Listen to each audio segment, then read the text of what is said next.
నరేంద్ర మోదీ ప్రభుత్వంలో Indian railway చరిత్రలో ఒక కొత్త అధ్యాయం మొదలైంది. ఇండియన్ రైల్వేస్ ను మరింత ఆధునికంగా, ప్రజా కేంద్రితంగా భవిష్యత్తుకు సిద్ధం చేయాలనే లక్ష్యంతో రైల్వే మంత్రిత్వ శాఖ ప్రారంభించిన ప్రతిష్టాత్మక కార్యక్రమమే 52 వారాల్లో 52 సంస్కరణలు. 2026 జనవరి 8న కేంద్ర రైల్వే మంత్రి అశ్విని వైష్ణవ్ ఈ కార్యక్రమాన్ని ప్రకటించగా, ఫిబ్రవరి నుంచి ప్రతి వారం ఒక సంస్కరణ అమల్లోకి తీసుకొస్తూ రైల్వే వ్యవస్థను వేగంగా మార్చే ప్రయత్నం జరుగుతోంది. 52 reforms in 52 weeks.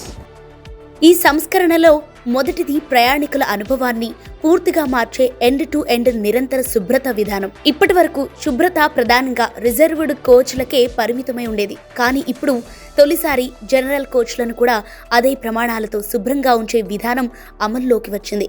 జర్నీ ప్రారంభం నుంచి గమ్యం చేరే వరకు టాయిలెట్ల శుభ్రత, చెత్త తొలగింపు, నీటి లభ్యత, చిన్న ఎలక్ట్రికల్, మెకానికల్ సమస్యల పరిష్కారం అన్నీ నిరంతరం జరుగుతాయి.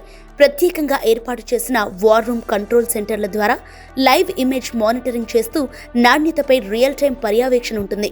మొదటి దశలో ప్రతి రైల్వే జోన్లో 4-5 రాష్ట్రాలను అనుసంధానిస్తూ సాగే దీర్ఘ దూర ఎక్స్ప్రెస్ రైళ్లు మరియు సూపర్ ఫాస్ట్ రైళ్లను ఎంపిక చేసి మొత్తం 80 రైళ్లలో ఈ నిరంతర శుభ్రత విధానాన్ని అమలు చేస్తున్నారు. ఈ కార్యక్రమాన్ని దశల వారీగా విస్తరించి వచ్చే 3 సంవత్సరాల్లో దేశవ్యాప్తంగా పూర్తి స్థాయిలో అమలు చేయనున్నారు. మొదటి దశలో ప్రతి రైల్వే జోన్లో 4 నుండి 5 రాష్ట్రాలను కలుపుతూ సాగే దీర్ఘదూర ఎక్స్ప్రెస్ మరియు సూపర్ ఫాస్ట్ రైళ్లను గుర్తించి మొత్తం 80 రైళ్లలో ఈ నిరంతర శుభ్రత విధానాన్ని అమలు చేస్తున్నారు. ఈ కార్యక్రమాన్ని దశల వారీగా విస్తరించి వచ్చే 3 సంవత్సరాల్లో దేశవ్యాప్తంగా అన్ని ప్రధాన రైళ్లకు పూర్తి స్థాయిలో అమలు చేయనున్నారు. మూడో సంస్కరణగా రైల్ టెక్ పాలసీ అండ్ పోర్టల్ను ప్రారంభించారు.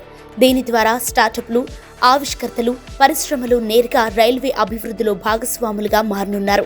AI ఆధారిత ఎలిమెంట్ ఇంట్రూషన్ డిటెక్షన్ సిస్టమ్, కోచ్లలో ఫైర్ డిటెక్షన్ టెక్నాలజీ, డ్రోన్ ఆధారిత broken rail monitoring, solar panels, smart సెన్సార్ల వంటి లేటెస్ట్ టెక్నాలజీకి ఈ పాలసీ పెద్దపీట వేస్తోంది.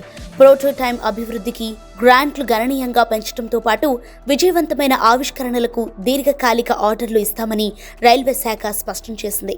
ఇది సంప్రదాయ వెండర్ ఆధారిత విధానం నుంచి ఇన్నోవేషన్ కేంద్రిత వ్యవస్థకు రైల్వేలు అడుగుపెడుతున్న స్పష్టమైన సంకేతం. 4వ ముఖ్యమైన సంస్కరణ ERCT. ఇది రైల్వే క్లెయిమ్స్ ట్రిబ్యునల్ వ్యవస్థను పూర్తిగా డిజిటల్గా మార్చే సంస్కరణ.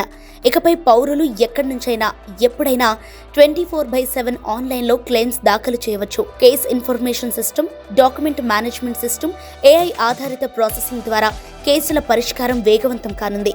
వచ్చే 3 నెలల్లో ఈ విధానం అమలులోకి రాగా ఏడాదిలోపు అన్ని RCT బెంచ్లు పూర్తిగా డిజిటల్ అవుతాయి.